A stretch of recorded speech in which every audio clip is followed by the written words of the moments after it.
je me suis dit qu'il fallait que je vous parle avant d'aller au travail. Je me suis promise de ne plus me taire lorsque mon pays reçoit ou perçoit ou je perçois des injustices. Je parcours l'actualité comme tous les matins et je tombe sur un article. Au-delà des 1736 Camerounais qui ont été déportés en janvier, ce sont des gars qui fuyaient le Nozo. Hein. Ce sont des gens qui sont allés chercher une vie meilleure ailleurs, qu'on va renvoyer comme des pauvres prisonniers, on les menotte, on les met dans l'avion. Ce sont des vies brisées.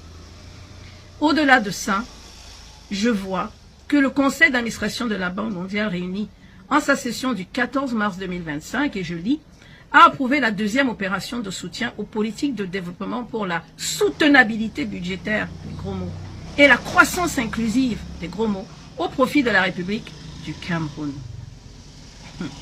À l'issue de cette réunion, le conseil d'administration de la Banque mondiale a également approuvé un décaissement en faveur du Cameroun d'un montant de 200 millions de dollars.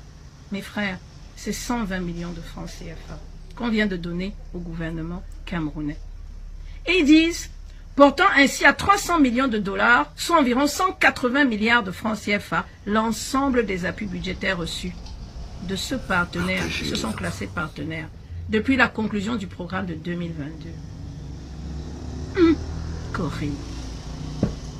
Cela était possible grâce à la mise en œuvre par le gouvernement, sous la très haute impulsion du président de la République, son Excellence Paul Biya, des réformes visant notamment à accélérer le processus de décentralisation, blablabla, blablabla, blablabla, et pour améliorer durablement l'état du réseau routier.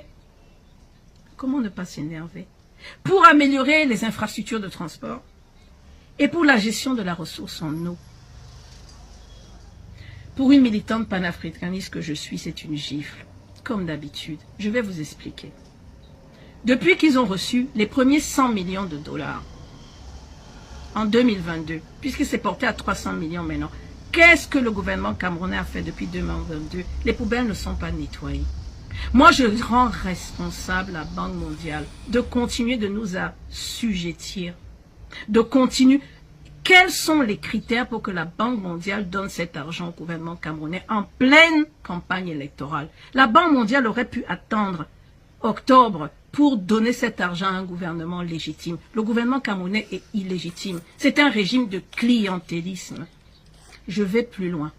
Pour que la Banque mondiale donne cet argent au gouvernement camerounais, elle doit faire attention à ce qu'on appelle la bonne gouvernance. Le Cameroun est classé 142e sur 180 en termes de mauvaise gouvernance par Transparency International en 2023. Les Américains le savent. La Banque mondiale le sait. Mais il nous donne 200 millions. 200 millions, il vient de donner au président Paul Biya et à son ministre des Finances, M. Motazé, en pleine campagne. Vous savez ce qu'ils nous ont fait? Ils ont donné le pouvoir à notre gouvernement en termes simples. Ils légitiment ce gouvernement. Ils veulent que ce gouvernement repasse cette année pour les élections. On vient de leur donner leur argent de campagne. Ils vont aller faire asseoir les enfants du bon Dieu dans le Grand Nord, comme on a vu, à même le sol. On va leur donner des t-shirts de Paul Biya et on va leur dire 1, 2, 3, chantez Paul Biya, toujours chaud gars. Et ils vont chanter. Mes frères, c'est violent. Le rôle de la Banque mondiale, sa mission principale, c'est de réduire la pauvreté et de relancer des projets de développement comme l'infrastructure, la santé, l'éducation. Depuis 2022, on a vu ça au Cameroun. Et avant 2022, on parle de 40 ans de règne. Vous avez vu ça au Cameroun. Cet argent va-t-il améliorer la condition de vie des Camerounais? Pourquoi on veut légitimer la pauvreté? Je ne trouve pas normal qu'au XXIe siècle, une maman porte son enfant sous le soleil au dos avec un plateau de tomates sur la tête et qu'elle marche dans les rues pour le vendre. C'est inhumain. C'est inhumain. Moi, quand je passe, je pleure. J'ai envie de dire, donne-moi tous les tomates, là, j'achète. Rentre à la maison, va te reposer, maman, pardon. Tu n'as rien fait de mal au bon Dieu. C'est inhumain qu'un enfant de 7 ans porte un plateau d'arachides et qu'il vende les arachides d'aller à l'école.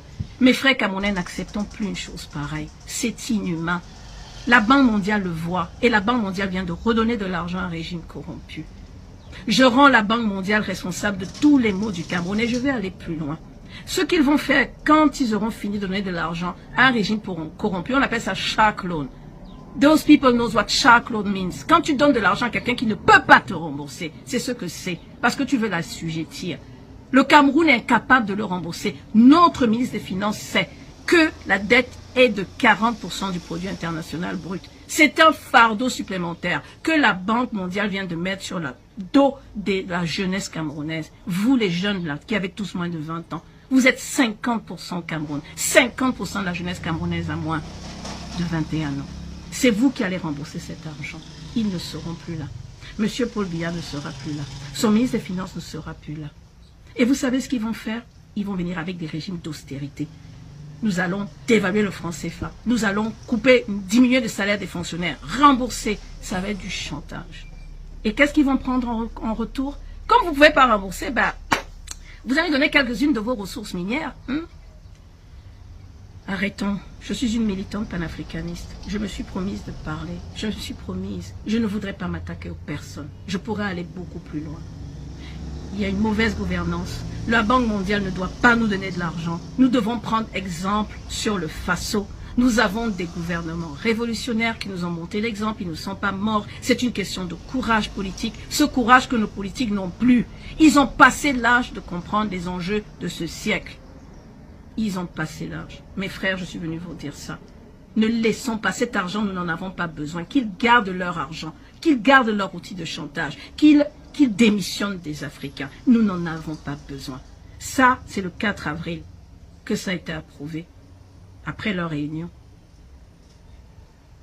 on vient de légitimer le gouvernement Biya. On vient de leur donner l'argent pour faire campagne. Ça m'attriste, mais je crois que nous avons le devoir de vous le dire. Je vais au travail. Vraiment, à bon entendeur. Salut. Bonjour les enfants, c'est papa. Mon muretin asile psychiatrique à ciel ouvert et ma salle d'attente est toujours bondée. Bienvenue à la clinique les enfants. Vous savez, parfois j'ai l'impression que chaque personne découvre tous les jours comment c'est que Paul Biya fait 42 ans de pouvoir. J'ai l'impression qu'à chaque fois, chacun vient à son heure. Chacun vient à son heure découvrir tous les jours pourquoi Paul Biya fait 42 ans de pouvoir. Là, la dame vous explique que non, là où on est placé, là, en fait, la Banque mondiale vient de financer la campagne de Paul Biya. C'est-à-dire qu'elle vient de donner à Paul Biya de l'argent, 42 milliards ou combien de milliards de francs CFA. Donc, en d'autres termes, en pleine période électorale, la Banque mondiale vient de financer la campagne de Paul Biya. Je vous pose une question à vous les Camerounais. Même si la Banque mondiale, le FMI, l'AFC, le TTC, prenaient tout leur argent et donnaient à Paul Biya, est-ce que ce serait suffisant pour vous convaincre que le malheur que vous vivez, la souffrance que vous vivez ne doit pas s'arrêter en cette année? Quel type de campagne Paul Biya peut faire pour que la misère et la souffrance du peuple camerounais se transforment subitement en un bonheur? Quel type de campagne il peut faire pour que ces 42 ans de souffrance et de misère qu'il a imposé aux Camerounais deviennent du bonheur? Quel type de campagne il peut faire pour vous faire oublier les mamans enchaînées dans les hôpitaux, les routes qui sont devenues des mouroirs, des hôpitaux qui ressemblent à des décharges publiques? Quel type de campagne Pomba peut faire? Quel type de campagne vous attendez de lui?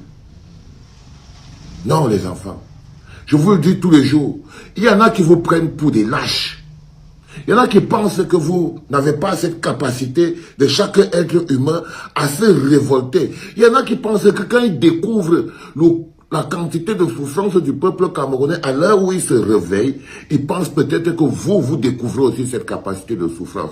Même si toutes les organisations du monde donnaient de l'argent à Paul Biya, vous ne pourrez rien faire, vous ne pourrez pas les en empêcher, à part si vous fassiez ce qu'on vous demande tous les jours, se lever pour faire partir Paul Biya. Mais je vous l'ai toujours dit et je vous l'ai toujours dit, une révolution qui n'est pas portée par une base politique solide n'est que pure révolte.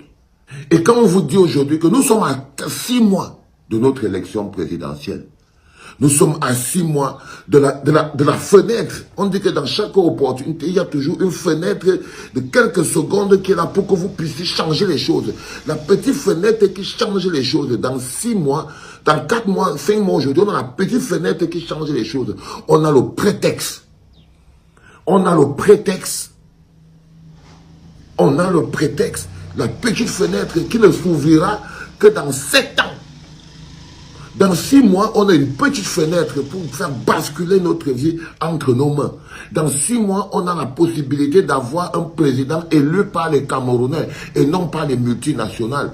Dans 6 mois, nous aurons un dirigeant, nous aurons la possibilité d'avoir un dirigeant que nous avons choisi. Parce que le plus important dans ces révolutions de merde, c'est qu'à la fin, il faut trouver un dirigeant. C'est qu'à la fin, il faut trouver un dirigeant. La révolution, c'est comme la chanson du corbeau et du renard. Mais ce qui est la réalité, c'est le plan, c'est le process. Ce qui est la réalité, c'est qu'est-ce qui est mis sur pied, qu'est-ce qui se passe, comment ça le fait et surtout, qui le fait. Et surtout, qui le fait. C'est ça le plus important, les enfants. C'est pas de découvrir. Je suis difficilement choquable aujourd'hui. Que quelqu'un se lève un matin et me dit, bon, est-ce que tu sais que la Banque mondiale a donné l'argent à Biya? Mais la Banque mondiale donne l'argent à Biya tous les jours. Tous les jours. Si la Banque mondiale, regardez les Camerounais qui sont au Cameroun, est-ce que vous travaillez pour vivre? Est-ce que vous travaillez pour vivre? Est-ce que vous produisez ce que vous mangez? Est-ce que vous vous levez à 6 heures pour aller travailler? Est-ce que non? Un pays, ça se construit avec les gars qui mangent ce qu'ils produisent pour vivre.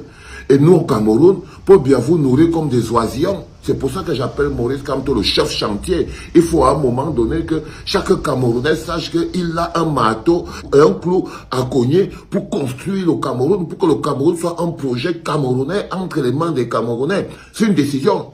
Mais c'est d'abord une volonté politique que le Cameroun soit un projet Cameroun entre les mains des Camerounais, où on mange ce qu'on produit et on produit ce qu'on mange. Où le pays n'a pas accès. Parce qu'on boit encore l'eau. Où on préfère boire le har et le harki que de commander du vin frelaté d'Australie. C'est une logique, une manière de voir la vie. C'est une logique et une manière de voir la vie. Les enfants, je voulais vous présenter cette dame qui fait de très magnifiques chroniques et qui vous montre aujourd'hui que même la communauté internationale, dont les Français, la Banque mondiale, les machins, tout ça, ce n'est pas eux que vous devez écouter dans votre soif de changement. C'est vous. Votre propre misère doit être votre boussole. Votre propre souffrance doit être votre boussole. Et dans quelques mois, croyez-moi, ce qu'on peut faire en octobre, c'est un prétexte. Si vous ratez ce prétexte, ça va être compliqué. Ok? C'est un prétexte. Et un prétexte que la petite fenêtre que nous avons, nous ne la laisserons pas se refermer. C'était le tout premier podcast en direct de la clinique, les enfants. C'était papa. Ouais.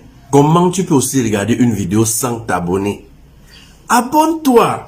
Surtout clique sur la cloche de notification. Ça, c'est la page de Buzz. Si tu veux être au courant des buzz et toutes les actualités au 237, abonne-toi et clique sur la cloche de notification. Partage aussi pour m'encourager. Surtout, si tu as quelque chose à dire, papa, lâche un commentaire.